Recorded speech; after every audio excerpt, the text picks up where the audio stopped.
What was Vietnamization, and how did the Army support this policy? How did the Army begin to withdraw forces out of Vietnam, and what was the impact on combat operations? What role did the Army play in the Cambodian incursion? For answers to these questions and more insights, stay tuned. Welcome to the U.S. Army History and Heritage Podcast, the official podcast of the United States Army Center of Military History. The Center of Military History writes and publishes the Army's official history, manages the U.S. Army Museum enterprise, and provides historical support throughout the U.S. Army. Hello, everyone, and welcome back to the United States Army History and Heritage Podcast. I'm Lee Reynolds, the Strategic Communications Officer for the Center of Military History. In this, our fourth episode of a five-part series on the Vietnam War, we are discussing the Army activities in Vietnam from 1969 to 1970. Joining me again to lead us through this discussion is Vietnam War historian Dr. Erik B. Villard. Welcome back, Erik, and thanks for joining me. Thanks for having me again. So again, just looking back at your background, Dr. Villard is the digital military historian for the U.S. Army Center of Military History and one of the Army's leading Vietnam War historians. He wrote a volume in one of the U.S. Army Combat Operations in the Vietnam War series titled Staying the Course, October 1967 to September 1968, which was published in December of 2017. He's currently working on the next book in that series, covering October 1968 to December 1969. And outside of CMH, Dr. Villard is the founder of the Vietnam War History Foundation, a nonprofit organization that has over 44,000 Facebook members. Very impressive.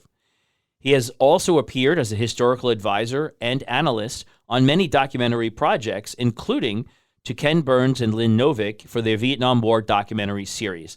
Erik, anything I'm missing that you want to highlight?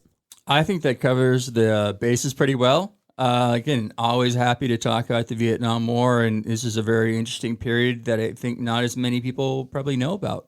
So let's just jump right into it.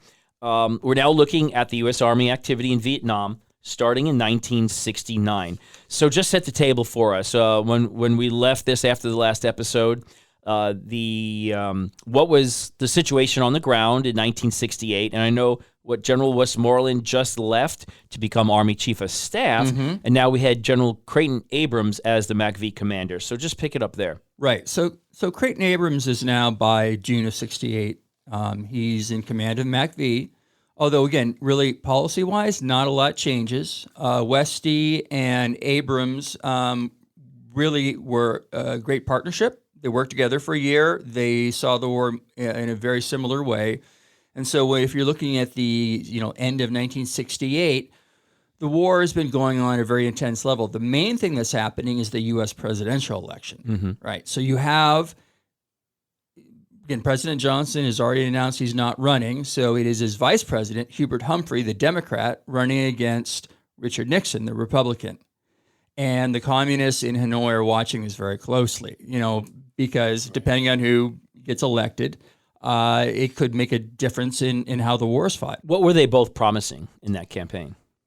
In terms of actual specifics, what it came down to was Nixon, because of his credentials as a really strong anti-communist hawk, and he had been vice president for Eisenhower, right, for 8 years, he hinted that he would use stronger, tougher measures to bring an end to the war. Now, he didn't specify what those were, but he basically sort of said, in essence, I have a secret plan. I will be able to do this in a way that Johnson or Humphrey can't. And so that's what that's the card he's playing. Now, to sort of negate that, President Johnson, in his final months in office, he announces that there's going to be the end of Rolling Thunder. So this happens at the very beginning of November, a few days before the election. He says, we are going to stop bombing North Vietnam, or the vast majority of it, as a goodwill gesture to spur diplomacy. So that's a major change in the war, but in the end, Nixon wins Right. the president. It's a fairly close election, but Nixon definitely wins. So he's president now, January 20th, 1969. Right. And what policies did he begin to implement? So one of the first things he does is he calls for his advisors, including Henry Kissinger, who's a special advisor, would later be Secretary of State, to do a sweeping review of Vietnam policy. Right? What's happened over the last 8 years? How did we get here? How do we get out? Because the fact is, Nixon doesn't really have a secret plan to get out of the war. I mean, he doesn't have a magic formula. Mm-hmm. He realizes he's kind of in a bind. I mean, the best thing he can hope for is keeping the communists scared enough of him that Nixon might do something that Johnson didn't. But the fact is, he doesn't have a secret plan. So Kissinger was his secret plan. Well, I guess Kissinger was a secret plan. But so even as Nixon and his advisors are studying, like, what do we do? The communists launch another phase of the general offensive. This is sometimes called Tet 69. Actually, it happens a few days after Tet. But the point is that it is weaker than all the phases that came before. However, and this is significant, one of the things the communists do is they start lobbing rockets into Saigon, which is something they'd done earlier but had stopped doing for 4 or 5 months.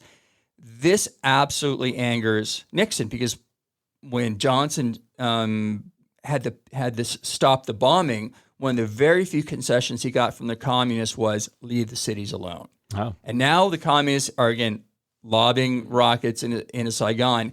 So this leads directly in the middle of March to Nixon very secretly with Abrams and his other folks, who says, let's begin a secret bombing campaign against Cambodia.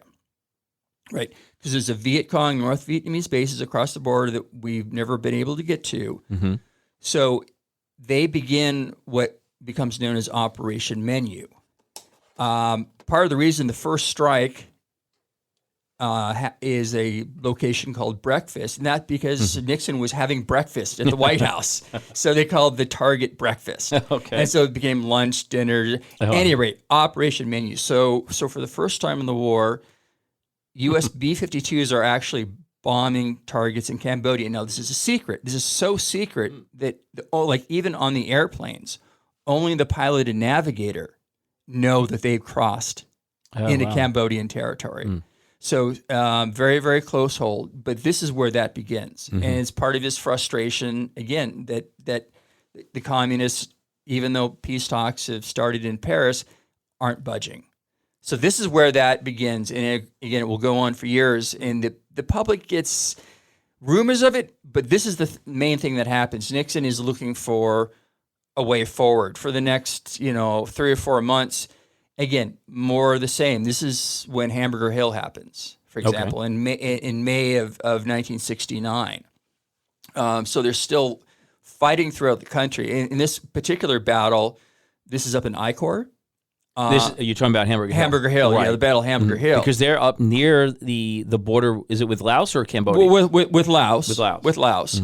And despite what some people have written or some people thought, when Abrams takes over, he doesn't do a 180. He doesn't say, okay, we're just going to give up search and destroy operations. No. In fact, Abrams is constantly asking for permission to go into Laos, go into Cambodia, to use force. So this battle that takes place in this remote valley in I-Corps, the A Shau Valley, over 10 or 11 days, and we're living through 10 March to 21 March, is elements of the 101st Airborne fighting a North Vietnamese regiment on this hill 937. And what was the significance of capturing that hill? The importance, the hill itself was not important, but the valley was. The A Shau Valley was the main logistical hub for the North Vietnamese and I-Corps.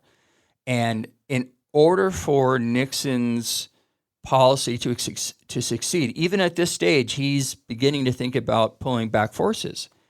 You need to buy time for the South Vietnamese. So that's why this battle happened. If you can cut their supply lines, and by taking the hill, what the Americans end up doing basically is finish closing off the valley. So they do buy time for the South Vietnamese, but it's a costly battle. Yeah. It's an absolutely brutal battle, and the Rakkasans, the 3rd Battalion, 187th, particularly distinguished themselves. But again, this is still a period of very heavy fighting because Nixon needs to buy time. Right, and it's interesting with that battle. It's called Hamburger Hill. How did it get that nickname? Well, again, Hill 937 is what it was first known because it's 937 meters above sea level. The local name is Dong Ap Bia, but at the end of the battle, one of these paratroopers, American paratroopers, who lived these horrific 11 days, took a sea ration lid and scrawled on it Hamburger Hill, and then stuck it with a knife on a piece of wood. And basically that was his sort of personal statement. This had been a meat grinder. Yeah. And so the name of Hamburger Hill stuck. Because the images that you see, the before and after, Yeah. it's just completely torn up. It this looks like ground beef. This is an Iwo Jima World War II style battle where the enemy is dug into tunnels and massive bombing and fighting uphill in monsoons. It was about as bad as it got. So that Hamburger Hill is an apt name for it. So after that battle, then sometime soon after that, President Nixon announces his He does the next peace, his road to peace, Right. I guess. And what was that? What was And his so plan? this is sort of the official announcement happens in June of '69, and the term that he uses for it and that we tend to use is Vietnamization, and he means by that a gradual process by which American combat forces pull out of South Vietnam and hand over, a lot of their equipment to the South Vietnamese. But this is a process that will take several years. It's not like we're all just getting on a boat leaving tomorrow. Even at this point in the war, there's still widespread belief among the Americans and even South Vietnamese that if this is managed properly, again, it'll be another Korea. There will be a South Korea it'll be a South Vietnam. So that's what Vietnamization means. So for the second half of '69, the withdrawals are not massive, but you do pull out part of the U.S. 9th Infantry Division, and the 3rd Marine Division goes home. So about 75,000 troops actually leave the country by the end of the year. At the height, so before the withdrawals began, what were the numbers of U.S. troops? U.S. MACV's peak strength got close to 540,000 personnel. And this is early 1969 that we hit that peak strength. And did the announcement and the beginning of the withdrawals have any effect on the Paris peace talks?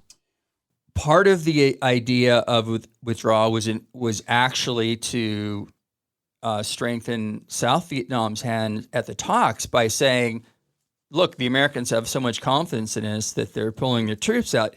No, the bottom line is no, it didn't actually have an immediate effect, but it did start to create some friction because the South Vietnamese, as much as they, again, wanted the war to be over, were very unsure about this process. They weren't sure how quickly the Americans would leave, and if something bad happened, would we come back? Right. There's even between Nixon and the South Vietnamese president Thieu, there's the beginning of a little bit of distrust because American priorities are beginning to diverge from South Vietnamese priorities. So as the withdrawal began, how did this affect the types of missions or tactics that were taking place in the field for the Army? Yeah.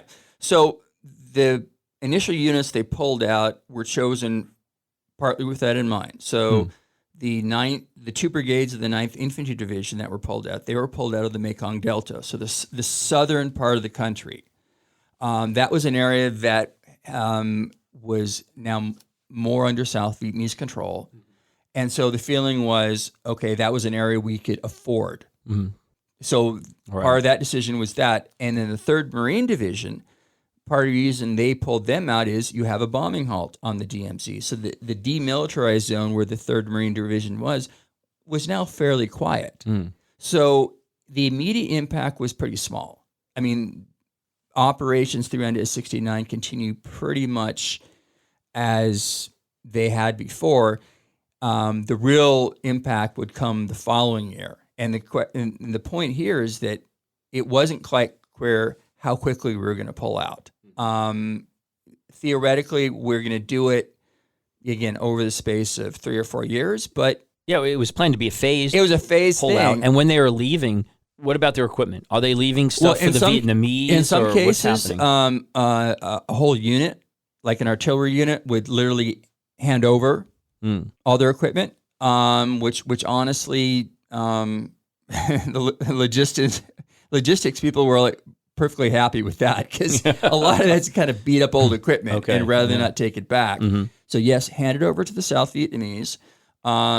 There was also, in some cases, handing over entire fire bases, landing zones, and other encampments. Now, part of the issue, of course, is if you have like a U.S. brigade leaving a base, but a South Vietnamese battalion takes over, which is like, a much smaller organization, then there's kind of the question of, well, can we defend this whole thing? But that, yes, turning over equipment is part of this whole process. Our advisors are staying, though.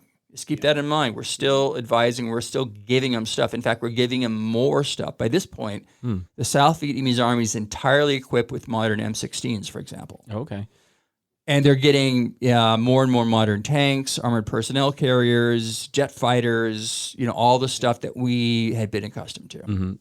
So at the same time, the advisors are staying. We continue to train them. We continue to arm them, because I think that was part of the point of the Vietnamization. Right. Was as we draw it down, we hand the war over, the equipment, so that the South Vietnamese could, and again, in fairness, hopefully defend themselves. The South Vietnamese had always done most of the fighting in the war. They had always taken the most casualties. It was never that they were not fighting.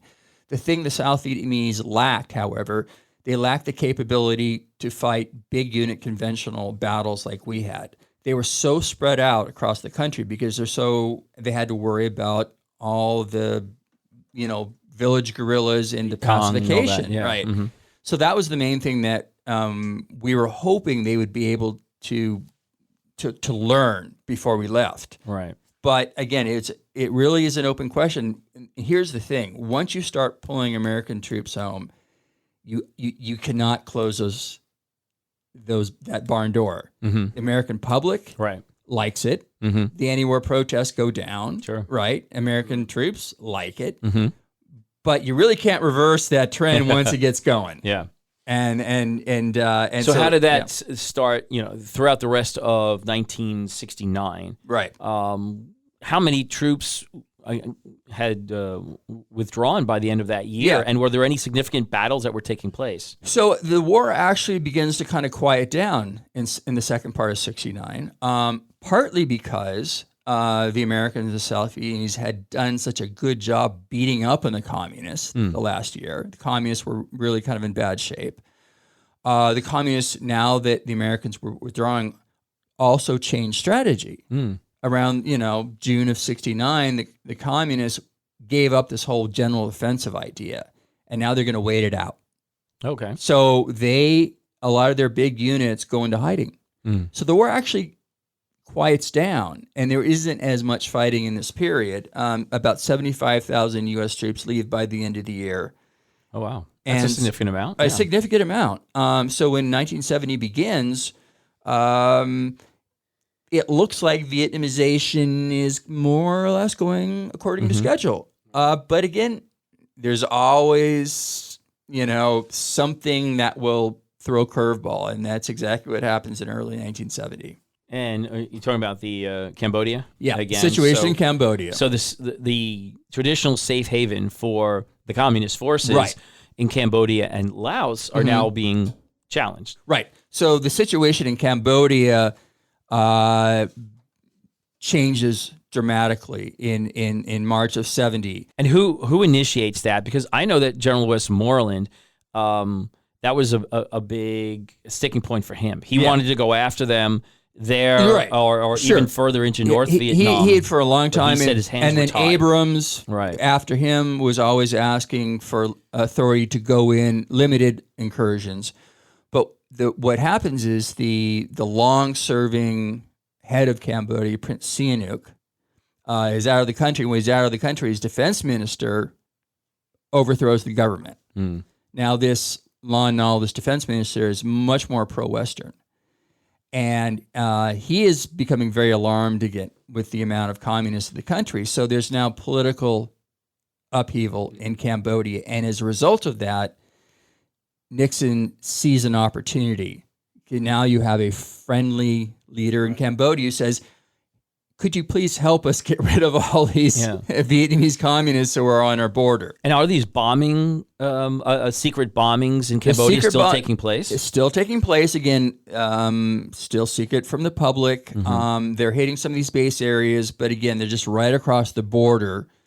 So unless you were actually there, and there's really not many civilians out there, you wouldn't have known it. This is different. This is going to be a month-long major military incursion into Cambodia from the Mekong Delta up through the Central Highlands. It's going to be the South Vietnamese and the Americans. Full divisions. This is the whole border. This is multiple points of entry. And again, it is a limited incursion in the sense that Americans have to be out in a month. They can only go into a certain depth.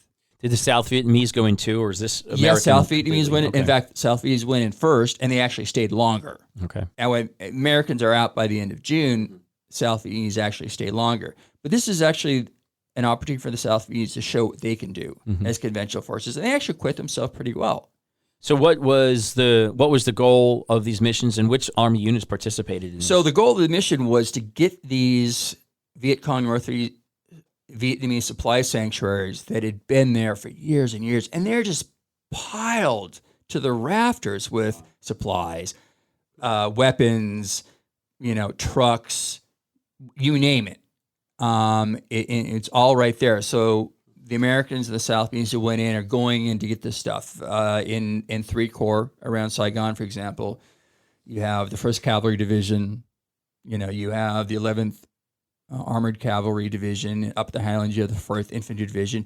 A lot of different units are going across, and they are finding, some of the American soldiers that I've spoken to, they said when they come in these depots, their jaws are almost hitting the floor, the amount of stuff that's there. So they do find a lot of equipment. The North Vietnamese pretty much don't resist because they figure there's overwhelming force. They just retreat deeper into Cambodia. But in the short term, it actually does achieve that objective. The problem is it reignites the anti-war movement back in the United States, right? Because Nixon had been saying, we're pulling troops out, we're winding down, the fighting is diminishing, and all of a sudden, wait a minute, we're going to Cambodia? What is happening? And this... so they're thinking we're expanding the war now. Right, geographically at least. And what was the Cambodian role in this? Was it just like, okay, guys, do what you want, we won't interfere, or did they assist in some way? The rightist in the government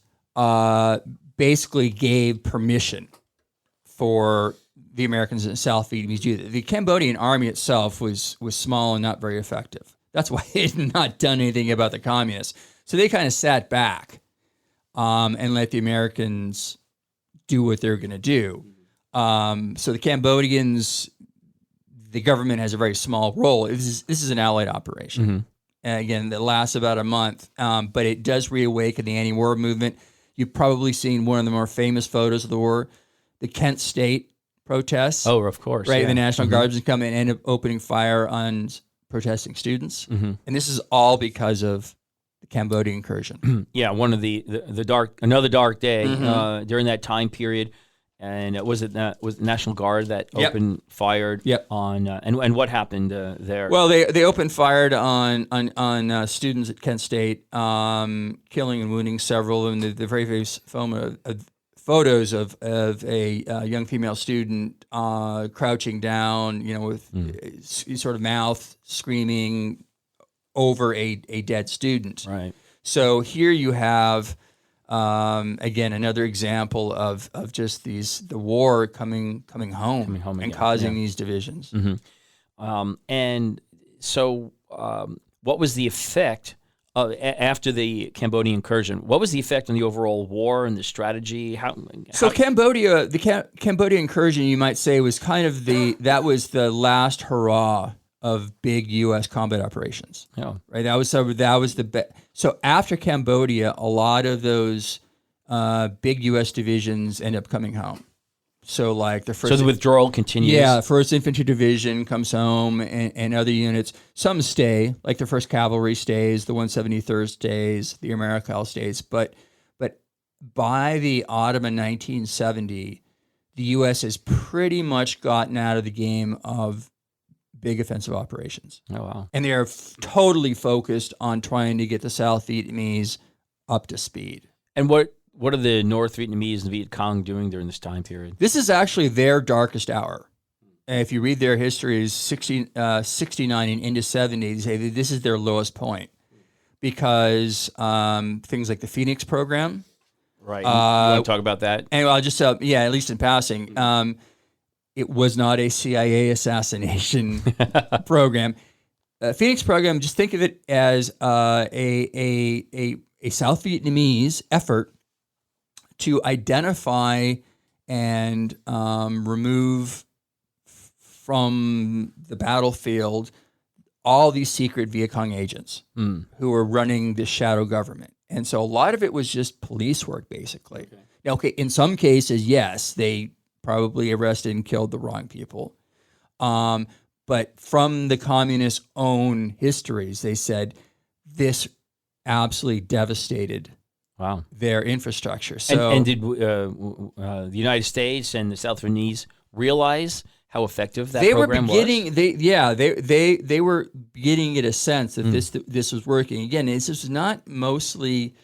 Again, the CIA were only tangentially involved. It was mostly Army advisors working with the South Vietnamese. But yes, we did understand this was putting the pinch on them. So they were, since their guerrilla movement was drying up, and this meant in Hanoi, and this would have implications for our next episode. Knowing that, they changed their strategy again, and they decided, okay, we're not going to win we will not conquer the country through guerrilla forces. Yeah, we're going to have to build up a conventional force and actually take the country in a blitzkrieg. So now they know America is they know leaving. America's they don't on know the way out, yet, right? But so they're going to wait them out. They're going to wait them out. Yeah, and but keep the pressure on. But keep the pressure, and in the meantime, build up the capacity so that they can basically launch a conventional blitzkrieg of South Vietnam. So now, through the end of 1970,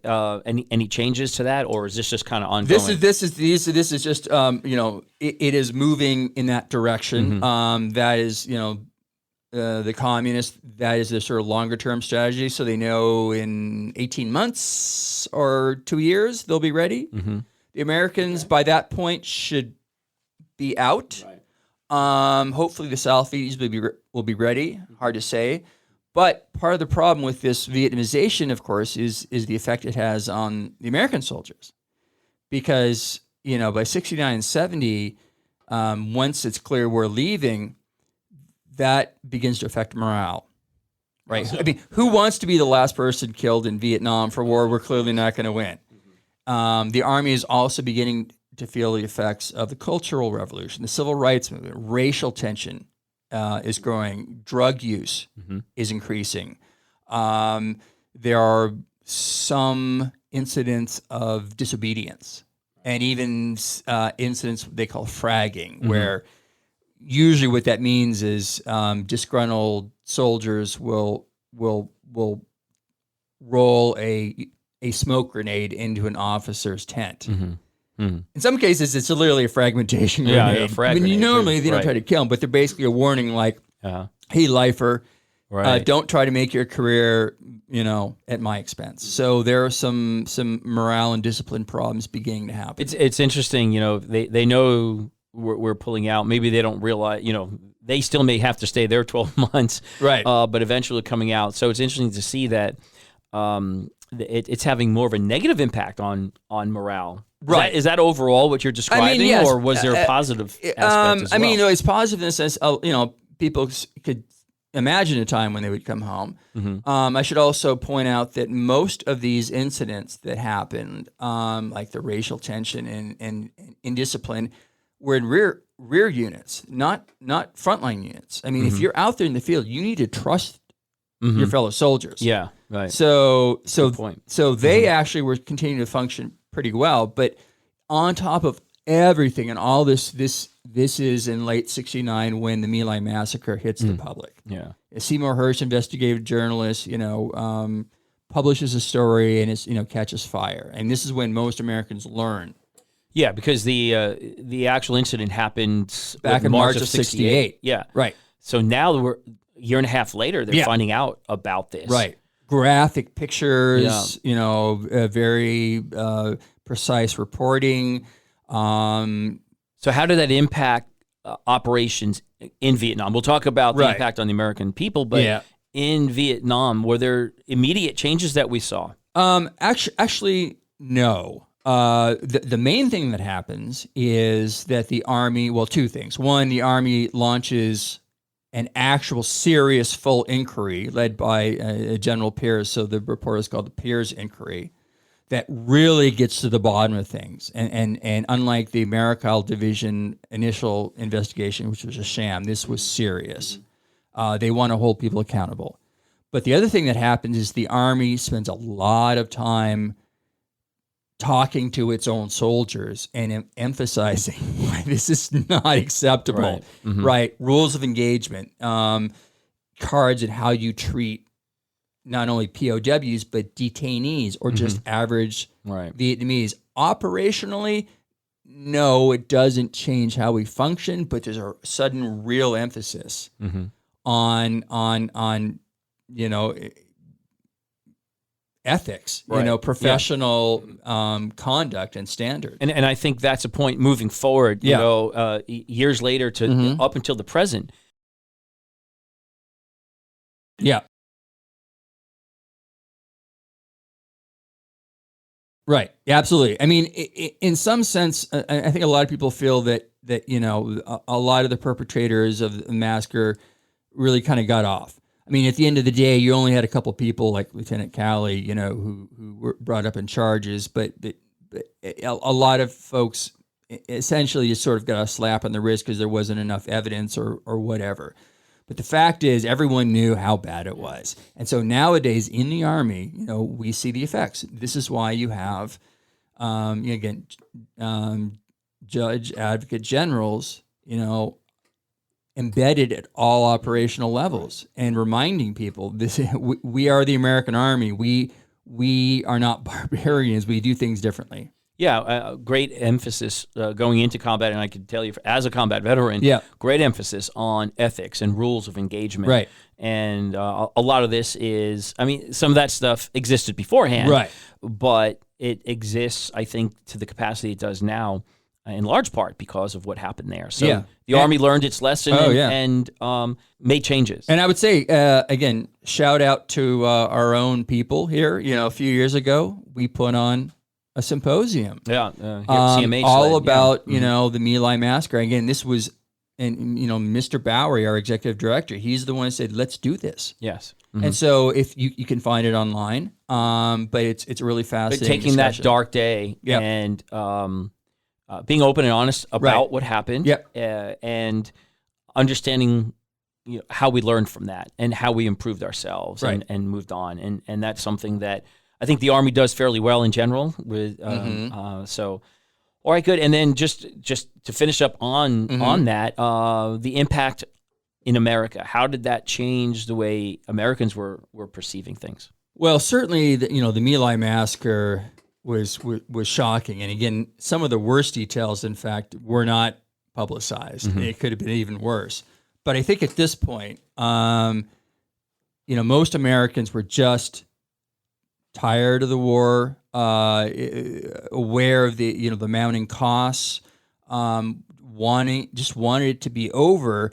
And so when this thing happened, one of the things I think it did was, again, it really sharpened those divisions. So many people, especially they say one of the sayings was, "You never trust anyone over 30." Yeah, right. So there's like this youth culture, this youth, like all the establishment people, all these old white men, they're all liars. The military are liars. You can't trust anyone. And so I think at home, there's a sort of a more militant, right. Angle to the anti-war movement. And some people, in fact, are beginning to think of, using violence themselves to try to stop the war. And then I just want to get back to something you mentioned earlier. We talked a little bit about the morale, some of the challenges that we're having. So what did the Army do to help mitigate the morale issues? It tried a number of things, and again, it's sort of like, let's try this and see what happens. They would include things like rap sessions. So they would, get soldiers together, black soldiers, white soldiers, in a sort of controlled environment, and have a discussion. Like, okay, so why is it that you? Because in a lot of areas they would self-segregate. Right. The black soldiers would live in one place, and so part of it is that. Part of it is, they saw this as also being very much part of the drug problem. Right. So they really cracked down on drugs. So, like, for example, any American soldier who went on vacation, or they got the full search. I mean, and especially places like Australia, which did not want drugs. Oh, okay. You got in big trouble if you were found with drugs. So they cracked down on drugs. But the fact is that the Army doesn't quite know how to solve this thing. They investigate, if there's other allegations of atrocities, and, the Army follows up. But the fact is, this is a problem that they will spend years on. Yeah. Right. All right. And then, I mean, you still see some things today. Yeah. So that is just a lingering human issue. I think it's not just in the military, but it's a part of society. Yeah, that we're always trying to improve on. And one last thing about morale, I just think it's worthy to touch on in our overall discussion about Vietnam is some of the things that were done for morale, some of the entertainment. You had the Armed Services Vietnam Network. And absolutely, and entertainers who came and can you talk about the impact of those on morale? Yeah, and I would say almost without exception, you talk to a Vietnam veteran, and there's a few things that'll bring a smile to their face. So they love the Armed Forces Radio Network. Good morning, Vietnam. Good morning, Vietnam. Yep. Chris Noel, who you and I, her particularly well. I mean, she's sort of a living saint. She was the quote unquote weather girl, but she was a DJ. But more importantly, she went out in the field. Yeah, in her skirt, in her mini skirt, and her boots. I mean, to the most remote fire bases. She had a career in Hollywood. She was an entertainer. This was a person who very easily could have stayed back in Southern California, but said, no, I want to be out there with the troops. And so there's one quote about her from a soldier that I read that said that she got me through Vietnam. Mm-hmm. And it's just amazing. Yeah, and of course you had all these USO entertainers. Obviously, the Bob Hope show would come around, but you had just lots and lots of folks, and not necessarily famous folks, but people who could they had their own little band, and they said they raised their hand, said, "Yeah, I want to go over there." And so because not everybody in America at this point was against, maybe not against the war, but wanted to support the troops and realized these are our sons and daughters, our brothers and sisters that are over there. Absolutely, and I think the entertainers, I think, were very good representation of that. I think personally, their feelings were, they were, you would probably say anti-war, but they were pro-soldier. Right. And that's one of the things I think Chris Noel and some others who went over there said, how can you support the war? I said, I'm supporting our troops. Right. That's the thing. And some of them paid a price for that. Yeah. They lost some lost their careers or their careers were negatively affected because of that. Yeah. And I said one of the And you had some big names too. And this is later in the war. But some of the famous photos is when Sammy Davis Jr. went up and with the Cav, and he's got the Cav patch and that smile on his face. But I mean, you could feel, he's like vibing, especially with a lot of the black soldiers there. I mean, so again, there's a whole story of Vietnam on these things alone, and people should never forget that there's a lot of folks who supported in their own way. Right. Exactly. Well, good. Well, I think that closes out our discussion here today. But as usual, looking for some Hua trivia. Hua trivia from the 1969-1970 time period. This is where we just bring up a piece of trivia about that time period that may wow people or just something interesting about that time period that people may not really understand or know. Yeah, interesting about the time period. I mean, I don't know. I guess I kind of gravitate back to the entertainers in the USO. But let me just mention something that I've been working on recently. People may not know about. There was this system called MARS. The MARS? MARS, Military Auxiliary Relay System. Okay. It still exists, actually. What was it? This is a program where if you were in Vietnam, you could go to one of these MARS stations. It was a signal corps facility and get on the phone. And then that person, the operator, would bounce a signal, across the world through ham radio. So you had ham radio operators all around the U.S.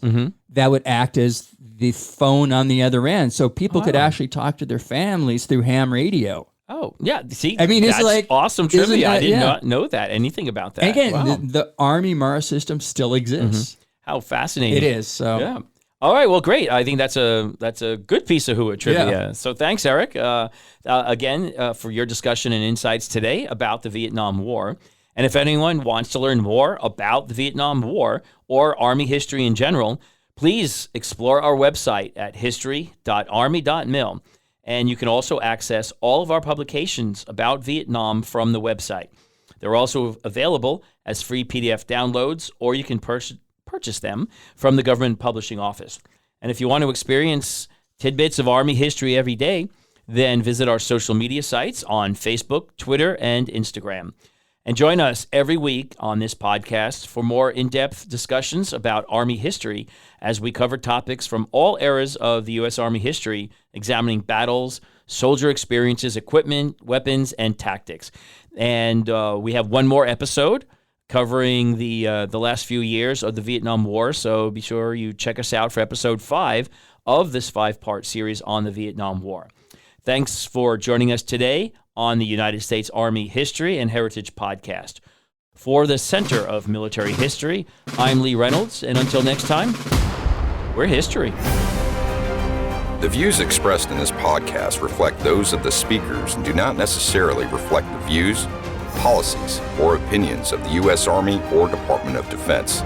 For more information about the Army's proud history and heritage, go to history.army.mil.